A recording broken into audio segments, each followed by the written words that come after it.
And Freddie. Good. Recording now. And what we're covering right now is hang on, let me switch back to this. We're good for thumbs, everybody. We're putting here in case we have hands up. All right, we're doing the second half of oceans today. All right, yesterday we talked about the sizes of the ocean. We talked that the Pacific is the largest, then the Atlantic, then the Indian, then the Arctic. We talked the sizes of the ocean. We talked about how the currents go clockwise in the northern hemisphere and counterclockwise in the southern hemisphere, and how once they pass the equator, the water gets really warm at the equator. They bring that warmth when they come up the sides to the other areas of what further away from the equator. And because of that, the ocean acts to regulate temperature over the whole globe. So that's one of the really, really, really important jobs of the ocean. It sucks up all that heat near the equator, and then it carries the sun's heat around to the rest of the places as it moves with those currents. All right, so today we're going to talk about how much salt is in the ocean. Do you guys remember the word for how much salt? It's right here, salinity. Salinity means how much salt there is in the ocean, and it's not straight up even everywhere. Okay, some places have more and some places have less. Let's take a look at what right here would cause it to be more or less. All right, so if you have a place where you have a lot of rain, say someplace where there's a monsoon, you guys remember monsoon season where it rains just almost all the time? If you're in some place that has monsoon season, that rain comes down as fresh water. So it's going to mix with the salt water that's already there if it lands, and there's going to because you have fresh water mixing in with the salt water. But what if you're in a place that's really, really hot and it has like evaporation coming off the ocean really hard right there because the sun is so hot, there's a lot of evaporation going on in that area. Well, when evaporation, only the water comes up, the salt stays down here. So if you're in a really, really hot place, okay, with a lot of evaporation, that area of the ocean is going to have a lot higher salinity. So if you got a lot of rain, it'll be a lower salinity. If you have a lot of evaporation, you'll have a higher salinity. And also where you have oceans dumping in, okay, where you have, not oceans, rivers, where you have rivers dumping into the ocean, okay, those rivers are coming in as fresh water. So in those areas where the rivers are dumping in, the salinity is going to be less. So the main thing to think about is that the ocean isn't just straight up even, okay? Now, did we talk about what was in it yesterday? I think we did. Yesterday, I think we talked about the different types of salts that make the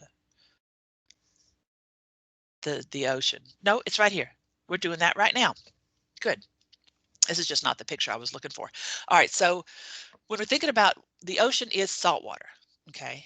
But if any of you guys have ever been to the ocean, it doesn't taste like the same salt that you put on your French fries.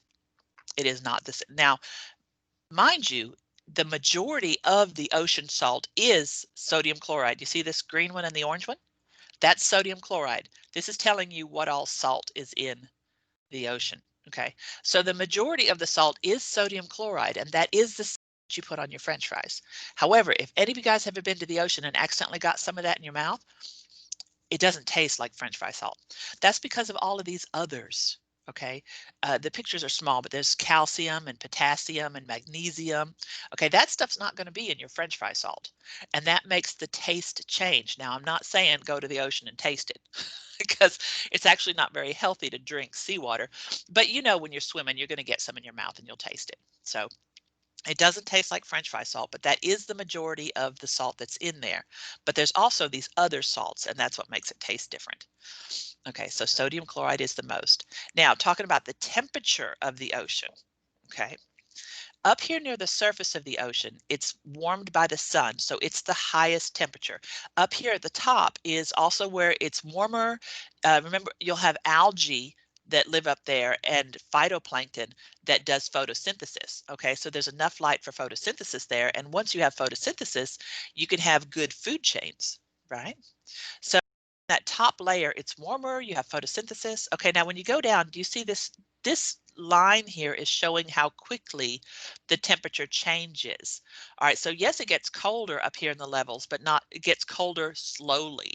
Right here, you have a sudden drop in temperature. This is called the thermocline. Okay, the water cools really, really fast right here. And then once you hit this dark area, the deep water, okay, it's going to keep getting colder, but only to a certain extent. This is about 32, 31, 32 degrees. Okay, because you know, if you go down below 32, that's freezing point, right? So this is about 32 degrees right here, and that's as far as it's going to go down. So, but this is where, you know, it's warm here, slowly getting colder. When you hit this thermocline, it drops. The temperature drops, boom, fast as you're going down. And then here it starts to drop more slowly again until you hit about 31, 32 degrees. And up top here, this is where you're going to get most of your photosynthesis happening. So most of the food chains in the ocean are up in this top area. This is about 350 meters. Okay, this surface zone. So it's not as small as it looks. 350 meters. Okay, that's a pretty big. My box is just tiny. All right, so moving on. Okay, here's what we talk about here. This section here, one of the most important functions of the world ocean is to absorb and store energy. Do you remember that picture we saw yesterday where you had the ocean currents bringing the heat up? Okay, that's what we're told. The ocean main job absorb heat and carry that heat up to cooler places. Okay. And as it does, the water is going to bring the heat, the warm water is going to bring heat to the land. Okay. So a lot of places that would be much, much colder and we couldn't live there are able to be livable because the ocean brings heat from the equator. All right, like this. Okay. Now these are some of the warm versus cold currents. The warm currents are higher up, and the cold currents are further down. The warm current, the higher up currents. Now there's warm and cold at the surface. Okay, these are surface currents. There's warm and cold depending on where they've been. Like this one here is coming out of the poles. You see it? So it's cold.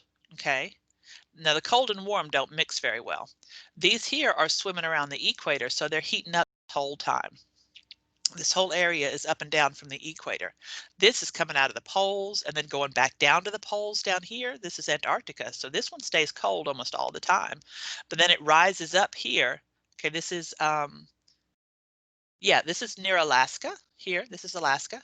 This is where if you've ever seen the killer whales and the seals, this west coast of the United States near the British Isles and stuff, not British Isles, British Columbia, there's some amazing, amazing fishing and wildlife areas right here because this deep ocean here, this deep ocean current is rising up here.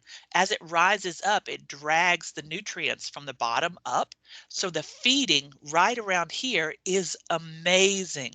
There is food all over the place here because of the nutrients this cold one brings up. So you have lots and lots and lots and lots of animals that live right around here. Otters and walruses, seals, whales of all types. I mean, birds galore because of the nutrients that come up. These bottom ones dredge the nutrients around and they bring them up. And here's another one right here where the nutrients come up. Okay. So that's one of the things that happen. And the currents near the surface are driven by the wind. There's also deep currents, these ones that are dredging the bottom, the deep currents. Those are driven by the spin of the earth. Okay. So the surface currents are driven by the wind.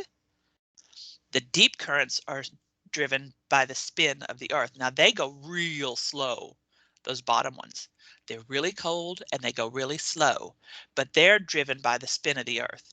The upper ones are usually warmer and fast. They're not all hot. There are some cold ones at the top, but they're not as cold as the deep ones.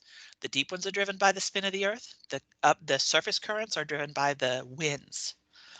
Okay, and I think that's it. Yep. The coldest of the ocean is off Antarctica. You can imagine that. This one down here is the coldest of everything. Okay, but that's just because Antarctica is the coldest. Do you guys have any questions about our oceans today?